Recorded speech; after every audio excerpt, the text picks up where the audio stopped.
ನೀವು ಮತ್ತು ಚರಂತಿಮಠ ಸಾಹೇಬರು ಇಬ್ಬರು ಹೊಂದಾಣಿಕೆ ಆಗಿ ಒಂದು ಒಳ್ಳೆ ರೀತಿಯಿಂದ ಹೋದ್ರಪ್ಪ ಅಂದರೆ, ಯಾಕಂದ್ರೆ ಬಾಗಲಕೋಟೆ ಯಾವಾಗಿದ್ದರೂ BJP ಗಡ ಇದು, ಯಾವತ್ತಿಗೂ BJPಲಿ ಸೋಲ್ಬಾರದು. ಸೊ ನಿಮ್ಮಿಬ್ಬರದ್ದು ಇದ್ರೊಳಗೆ ಇದು ಈ ಥರ ರಿಸಲ್ಟ್ ಬರ್ತಾ ಇದೆ. 2018ರಲ್ಲಿ ಅವ್ರು ಬಂದು ಎಲ್ಲರೂ ಒಂದುಗೂಡಿ ಬಂದಾಗ BJPನೇ ಬಂತದು. ಸೊ ಈಗ 2023ರಲ್ಲಿ ಹೊಂದಾಣಿಕೆ ಆಗಲ್ದಕ್ಕೋಸ್ಕರನೇ ಬರಲಿಲ್ಲ. ಸೊ ನಾವು ಅವ್ರ ಜೊತೆ ಚರ್ಚೆ ಮಾಡಿದ್ವಿ. ಆಮೇಲೆ ನಾನು ಇಲ್ಲಿ ಸೇರೋದಕ್ಕಿಂತ ಮೊದಲು ಒಂದು 2-3 ಸಲ ಚರಂತಿಮಠ ಸಾಹೇಬ್ರ ಜೊತೆ ಈ ವಿಷಯದ ಬಗ್ಗೆ ಮಾತಾಡಿದ್ದೀವಿ. ಬಟ್ ಅವರು ಯಾವುದೂ ಹೊಂದಾಣಿಕೆ ಆಗಲಿ ಅಥವಾ ಇಬ್ಬರಲ್ಲಿ ಹೊಂದಾಣಿಕೆ ಬರೋಂತೂ ನನಗೆ ಕಾಣಿಸ್ಲಿಲ್ಲ. ಅದಕ್ಕೋಸ್ಕರ ನಾನು ಪಕ್ಷಕ್ಕೋಸ್ಕರ ಏನಾದರೂ ಕೆಲಸ ಮಾಡ್ಬೇಕಂತಂದರೆ ಇದು ನನ್ನ ಮೂರನೇ ವ್ಯಕ್ತಿ ಹುಡುಕಾಟಕ್ಕೆ ಒಂದು ದಾರಿ ಅಂತ ನನ್ನ ಅನಿಸಿಕೆ. ಅದಕ್ಕೋಸ್ಕರ ನಾನು ಪ್ರಯತ್ನ ಪಡ್ತಾ ಇದ್ದೇನೆ. ಬಾಗಲಕೋಟೆ ಮತಕ್ಷೇತ್ರದ ಉಪಚುನಾವಣೆ ಈಗ ಸಮೀಪದಲ್ಲಿರುವಂಥದ್ದು. ಈಗ ಟಿಕೆಟ್ಗಾಗಿ ನಾನಾ ಕಸರತ್ತು ಈಗ ಅಭ್ಯರ್ಥಿಗಳಿಂದ ನಡೀತಾ ಇದೆ. ಬೇರೆ ಬೇರೆ ತೀರ್ಮಾನಗಳನ್ನ ತೆಗೆದುಕೊಂಡಿದೆ ಅನ್ನುವಂತಹ ಅಂಶಗಳೀಗ ವ್ಯಕ್ತವಾಗ್ತಾ ಇವೆ. ಈಗ ಮುಖ್ಯವಾಗಿ ವೀರಣ್ಣ ಚರಂತಿಮಠರು ಹಾಗೆ PH ಪೂಜಾರ್ ಅವರಿಗೆ ಟಿಕೆಟ್ ಕೊಡಬೇಕು ಅನ್ನುವಂತಹ ನಿಟ್ಟಿನಲ್ಲಿ ಈಗ ಬಾಗಲಕೋಟೆಯ ಚುನಾವಣಾ ಕಣದಲ್ಲಿ ಈಗ ಚರ್ಚೆಗಳಾಗ್ತಾ ಇತ್ತು. ಆ ನಿಟ್ಟಿನಲ್ಲಿ ಹೋಗೋದಾದರೆ ಈಗ ಸದ್ಯಕ್ಕೆ ಚುನಾವಣೆಯಲ್ಲಿ ಅಥವಾ ಬಾಗಲಕೋಟೆ BJPಯಲ್ಲಿ ಕೆಲವೊಂದಿಷ್ಟು ಅಂಶಗಳು ಹೊರಬಂದಿರೋದು ಏನಂತಂದರೆ, ಈ ಇಬ್ಬರಿಗೆ ಹೊರತಾಗಿ ಇನ್ನೊಬ್ಬರಿಗೆ ಕೊಡಬೇಕಾ ಅನ್ನುವಂತಹ ಚರ್ಚೆ ಸಹ ನಡೀತಾ ಇದೆ. ಆ ನಿಟ್ಟಿನಲ್ಲಿ ಶಿರೂರಿನ ಪಟ್ಟಣದವರಾಗಿರುವಂತಹ ಕುಮಾರ್ ಗಿರ್ಜಾ ಅವರಿಗೆ ಟಿಕೆಟ್ ಕೊಡಬೇಕು ಅನ್ನೋಂತಹ ಒತ್ತಾಯಗಳು ಈಗ ಸದ್ಯಕ್ಕೆ ಕೇಳಿ ಬರ್ತಾ ಇವೆ. ಊರಿನ ಅನೇಕ ಹಿರಿಯರು ನಮ್ಮ ಜೊತೆ ಇದ್ದಾರೆ, ಅವ್ರನ್ನ ಮಾತನಾಡಿಸ್ತಾ ಹೋಗೋಣ. ಈಗ ಮುಖ್ಯವಾಗಿ ಕುಮಾರ್ ಗಿರ್ಜಾ ಅವರು ನಮ್ಮ ಜೊತೆ ಇದ್ದಾರೆ, ಅವ್ರನ್ನ ಮಾತನಾಡಿಸ್ತಾ ಹೋಗೋಣ. ಬಾಗಲಕೋಟೆ BJPಯಲ್ಲಿ ವೀರಣ್ಣ ಚರಂತಿಮಠರು ಹಾಗೂ PH ಪೂಜಾರ್ ಅವರ ಮಧ್ಯೆ ಟಿಕೆಟ್ಗಾಗಿ ಒಂದಿಷ್ಟು ಚರ್ಚೆಗಳು ಆಗ್ತಾ ಇದ್ವು ಸರ್. ಇದರ ಮಧ್ಯೆ ಈಗ ಅವರನ್ನು ಹೊರತುಪಡಿಸಿ ಇನ್ನೊಬ್ಬರಿಗೆ ಕೊಡುವ ತೀರ್ಮಾನಗಳು ಸಹ ನಡೀತಾ ಇವೆ ಅನ್ನುವಂತಹ ಚರ್ಚೆ ಈಗ ಆರಂಭವಾಗಿದೆ. ಸರ್, ಈಗ ತಮ್ಮ ಹೆಸರು ಕೇಳಿ ಬಂದಿದೆ ಅನ್ನುವಂತಹ ಮಾತು ಈಗ ವ್ಯಕ್ತವಾಗ್ತಾ ಇದೆ. ಏನು ಹೇಳ್ತೀರಿ ಸರ್ ಈ ಸಂದರ್ಭದಲ್ಲಿ? ನಾವು ಇವಾಗ ಭಾರತೀಯ ಜನತಾ ಪಾರ್ಟಿಯಲ್ಲಿ ತುಂಬ ವರ್ಷದಿಂದ ಕೆಲಸ ಮಾಡ್ತಾ ಬಂದಿದ್ದೀವಿ. ಯಾಕಂದರೆ ನಾವು ಬಾಲ್ಯದಲ್ಲಿ ಈವನ್ ಹೈಸ್ಕೂಲಲ್ಲಿದ್ದಾಗ ಬಾಲ ಸ್ವಯಂ ಸೇವಕರದಾಗಿ ನಾವು ಕೆಲಸ ಮಾಡಿದ್ದೀವಿ. ಅದಾದಮೇಲೆ ನಮ್ಮ ಇಂಜಿನಿಯರಿಂಗ್ ಮುಗಿದ ಮೇಲೆ ಪಕ್ಷದಲ್ಲಿ ಯಾವಾಗಿದ್ದರೂ ನಾವು ಕೆಲಸ ಮಾಡ್ಕೊತ ಬಂದಿದ್ದೀವಿ. ಇವನ್ ನಾವು ಹೊರಗಡೆ ಹೋದರೂ ಸಹಿತ ಅಲ್ಲಿ ನಮ್ಮ ಭಾರತ ದೇಶದ ಇಂಡಿಯನ್ ಕ್ಲಬ್ಬು, ಆಮೇಲೆ ಕನ್ನಡ ಸಂಘ, ಅದನ್ನೆಲ್ಲ ಮಾಡ್ಕೊತ ಬಂದು ಅಲ್ಲಾದರೂ ಸಹಿತ ಪಕ್ಷಕ್ಕೋಸ್ಕರ ತುಂಬ ಕೆಲಸ ಮಾಡಿದ್ದೀವಿ. ಸೊ ಆವಾಗ ನಮ್ಮದು ಹೊರಗಡೆ ದೇಶದಲ್ಲಿದ್ದಾಗ ಕನ್ನಡ ಸಂಘ ಅನ್ನೋದು ಒಂದು ಹೆಸರಷ್ಟೇ ಇತ್ತು. ಅಲ್ಲಿ ನಾವು ಕನ್ನಡ ಭವನ ಮಾಡಿದ್ದೀವಿ, ಅದಕ್ಕೆ ನಾವು ಸ್ಥಾಪಕ ಸದಸ್ಯರಾಗಿದ್ದೀವಿ ಅಲ್ಲಿ. ಸೊ ಅಲ್ಲಿಂದ ಹಿಡ್ಕೊಂಡು ಇಲ್ಲಿವರೆಗೂ ನಮ್ಮದು ಒಂದೇ ಕಿಚ್ಚು ಏನಪ್ಪ ಅಂತಂದ್ರೆ ಭಾರತೀಯ ಜನತಾ ಪಾರ್ಟಿಯ ಕಟ್ಟಾಳು ಕಾರ್ಯಕರ್ತರಾಗಿ ಕೆಲಸ ಮಾಡಿದ್ದೀವಿ. ನಾವು 2021ಕ್ಕೆ ಇಲ್ಲಿ ಬಂದ ಮೇಲೆ ಪಕ್ಷಕ್ಕೋಸ್ಕರ ನಾವು ಏನಾದರೂ ಕೆಲಸ ಮಾಡಬೇಕು ಅಂತಂದರೆ ಪರ್ಟಿಕ್ಯುಲರಾಗಿ ಬಾಗಲಕೋಟೆ ಮತಕ್ಷೇತ್ರದಲ್ಲಿ, ಯಾಕಂದರೆ ನಮ್ಮ ಹುಟ್ಟೂರು ಶಿರೂರು ಬಾಗಲಕೋಟೆ ಮತಕ್ಷೇತ್ರದಲ್ಲಿ ಬರ್ತಾ ಇದೆ. ಯಾವುದೇ ರೀತಿಯ ಪಕ್ಷ ಆಗಲಿ ಸಾಮಾಜಿಕ ಕಾರ್ಯಕೆಲಸಗಳನ್ನು ಮಾಡಿದಾಗ ನಮ್ಮಲ್ಲಿ ಒಂದು ಗುಂಪು ಆಯ್ತದು, ಇವರು ಈ ಗುಂಪಿಗೆ ಸೇರಿದವರು, ಇವರು ಈ ಗುಂಪಿಗೆ ಸೇರಿದವರು ಅಂಥೇಳಿ ಪಕ್ಷ ಅನ್ನೋದು ಬರಲೇ ಇಲ್ಲ ಅದು. ಸೊ ಹೀಗಾಗಿ ನಮಗೂ ಒಂಥರ ಅದು ಏನಪ್ಪ, ನಾವು ಇಷ್ಟು ವರ್ಷ ಪಕ್ಷಕ್ಕೆ ದುಡಿದು ಇಲ್ಲಿ ಈ ಥರದ ವ್ಯವಸ್ಥೆ ಇದೆಯಲ್ಲ. ಸೊ ಇದಕ್ಕೋಸ್ಕರ ಏನು ಮಾಡೋದು ಅಂತಂದಾಗ ನಾವು 2-3 ಸಲ ನಮ್ಮ ರಾಜ್ಯ ಮಟ್ಟದ್ದು ಆಮೇಲೆ ರಾಷ್ಟ್ರ ಮಟ್ಟದ ನಾಯಕರಲ್ಲಿ ಚರ್ಚೆ ಮಾಡಿದ್ದೀವಿ. ಇಲ್ಲ, ನಮ್ಮದು ಲೋಕಲ್ ಪರಿಸ್ಥಿತಿ ಹೀಗಿದೆ. ಸೊ ಅದಕ್ಕೋಸ್ಕರ ಅವ್ರಿಗೂ ಮನವರಿಕೆ ಮಾಡಿಕೊಟ್ಟಾಗ ಅಂತ ಈಗ ಅವ್ರ ಮನಸ್ಸಿನಲ್ಲೂ ಈ ಭಾವನೆ ಬಂದಿದೆ. ಈಗ ಹೌದು, ಈಗ ಇಬ್ಬರು ಹಿರಿಯ ಲೀಡರ್ಸ್ ಇದ್ದಾರೆ.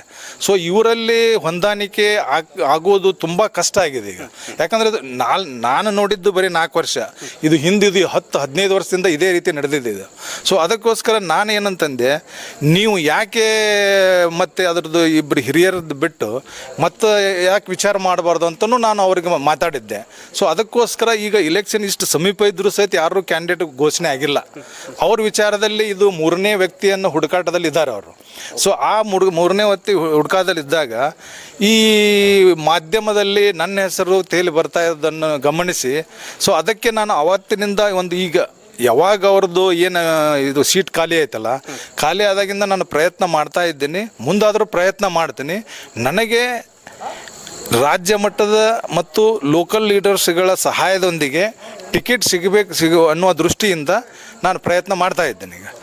ಆದರೆ ಒಂದು ನಮ್ಮ ಭಾರತೀಯ ಜನತಾ ಪಕ್ಷ ಬಾಗಲಕೋಟೆ ಮತಕ್ಷೇತ್ರಕ್ಕೆ ಯಾರಿಗೆ ಟಿಕೆಟ್ ಕೊಟ್ಟರು ಅವರಿಗೆ ನಾನು ತುಂಬ ಹೃದಯದಿಂದ ಸಪೋರ್ಟ್ ಮಾಡಿ ಗೆಲ್ಲಿಸುವುದಕ್ಕೋಸ್ಕರ ನಾನು ಹೋರಾಟ ಮಾಡ್ತೇನೆ.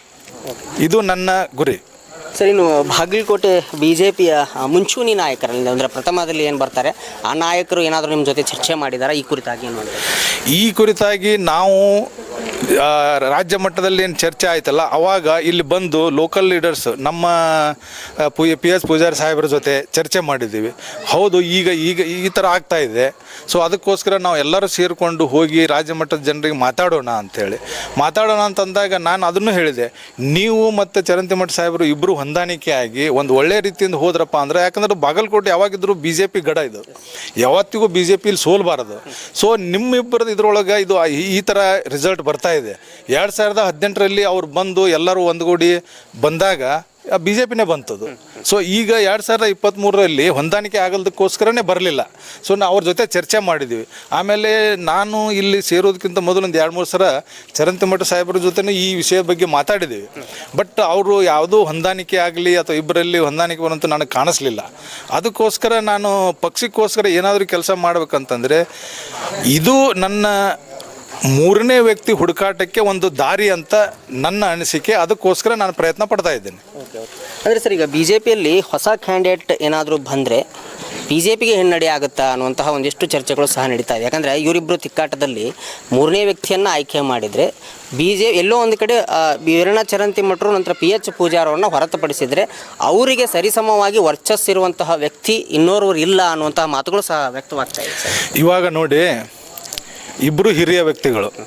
ಈ ಹಿರಿಯ ವ್ಯಕ್ತಿಗಳ ಹೊಂದಾಣಿಕೆ ಇಲ್ಲದ ಕಾರಣ ತುಂಬ ಸಂಘಟನೆಗಳು, ವಿಶ್ವ ಹಿಂದೂ ಪರಿಷತ್ ಆಯಿತು, ಆಮೇಲೆ ಬಜರಂಗ್ ದಳ ಆಯಿತು, ಹಿಂದೂ ಜಾಗರಣೆ ವೇದಿಕೆ ಆಯಿತು, RSS ಸಂಘದವರಾಯಿತು, ಎಲ್ಲರೂ ಒಬ್ಬೊಬ್ಬರ ವರ್ತನೆಯಿಂದ ದೂರ ಆಗಿಬಿಟ್ಟಿದ್ದಾರೆ.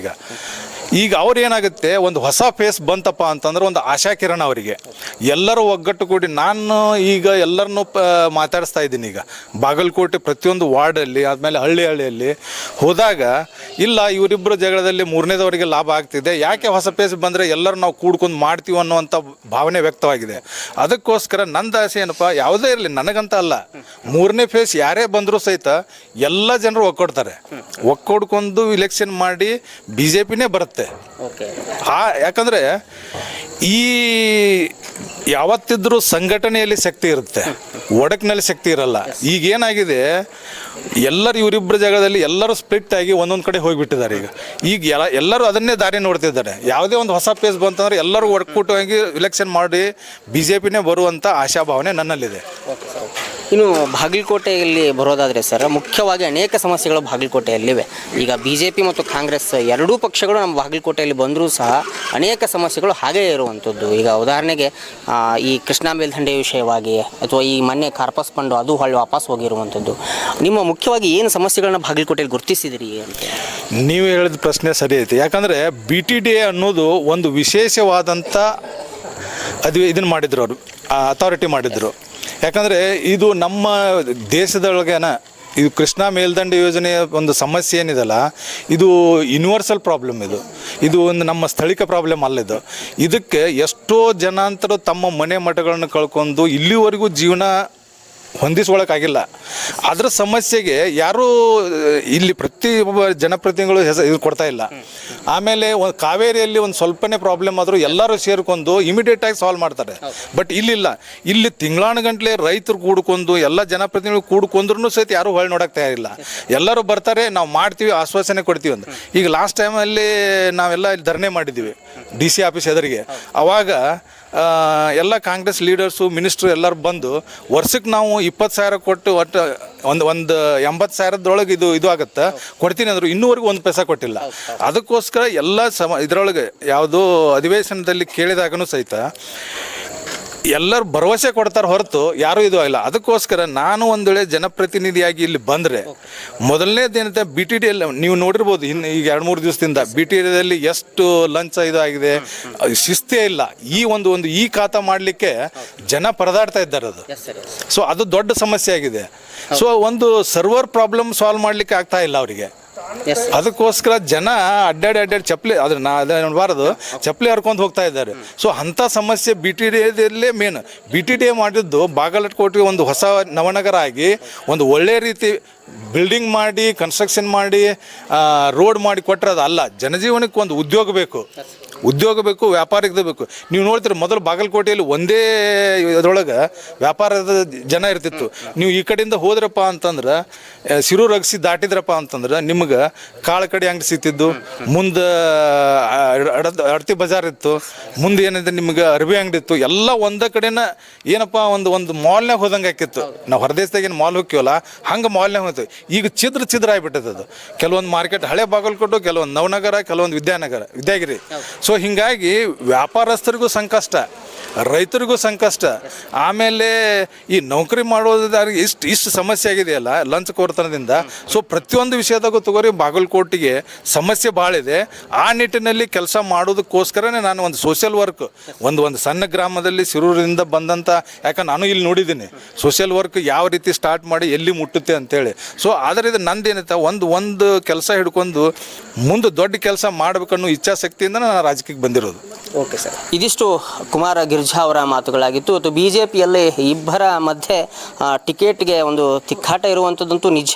ಇವರಿಗೆ ಟಿಕೆಟ್ ಕೊಟ್ಟರೆ, ಒಬ್ಬರಿಗೆ ಕೊಟ್ಟರೆ ನಾನು ಸಪೋರ್ಟ್ ಮಾಡ್ತೀನಿ, ಅದರ್ವೈಸ್ ನನಗೆ ಟಿಕೆಟ್ ಕೊಟ್ಟರೆ ಎಲ್ಲರೂ ಸಪೋರ್ಟ್ ಮಾಡಿ ಎನ್ನುವಂತಹ ಒಂದು ಮೀಟಿಂಗನ್ನು ಇವತ್ತು ಶಿರೂರಿನಲ್ಲಿ ಸೇರಿರುವಂಥದ್ದು. ಮತ್ತೊಂದು ವಿಭಿನ್ನವಾಗಿರುವಂತಹ ಸ್ಟೋರಿಯೊಂದಿಗೆ ಮತ್ತೆ ಬರ್ತೀನಿ. ಎಲ್ರಿಗೂ ನಮಸ್ಕಾರ, ವಂದೇ ಮಾತರಂ.